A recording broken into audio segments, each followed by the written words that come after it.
القرآن يا إخوة ليس كلام الله، القرآن قول الله. أسمع منكم كلاما يقول أن القرآن كلام الله. القرآن يا إخوة ليس كلام الله، القرآن قول الله. فهناك فرق بين القول والكلام، هناك فرق بين القول والكلام. القرآن قول الله ذاته، أما كلام الله ده المنقول عن واحد تاني بقى. كان يقول بأنه لا يؤمن بتلك السنة التي رواها البخاري وغيره، ولكنه يؤمن بالقرآن الكريم.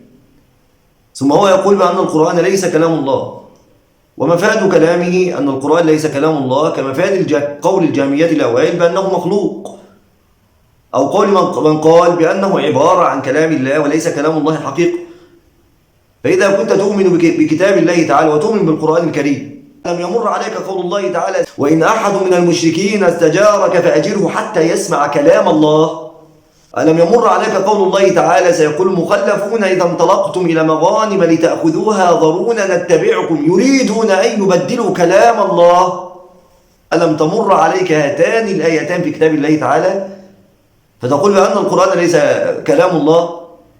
ومعلوم أن الكلام إنما يضاف حقيقة إلى من قاله مبتدئا، لا إلى من قاله مبلغا مؤديا.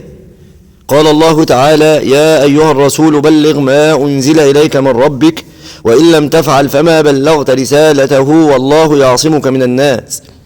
وقال الله تعالى: فإن تولوا فإنما عليه ما حمل وعليكم ما حملتم وإن تطيعوه تهتدوا وما على الرسول إلا البلاغ المبين.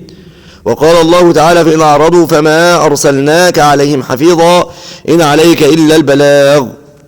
فالنبي صلى الله عليه وسلم بلغ كلام ربه جل وعلا وأداه كما أوحاه الله رب العالمين إليه، وهذا يعرفه كل من كان عنده أدنى ذرة من عقل. وأما قوله القرآن قول الله ذاته، أما كلام الله فهو المنقول، فهذا أيضا من أبطل الباطل، وهو مخالف لما جاء في كتاب الله رب العالمين صريحا في قول الله تعالى: فلا أقسم بما تبصرون وما لا تبصرون إنه لقول رسول كريم وما هو بقول شاعر قليلا ما تؤمنون ولا بقول كاهن قليلا ما تذكرون تنزيل من رب العالمين. وقول الله تعالى: إنه لقول رسول كريم في سورة التكوير، وقصد بما جاء في سورة الحاقة محمدا صلى الله عليه وسلم، وبما جاء في سورة التكوير جبريل عليه السلام.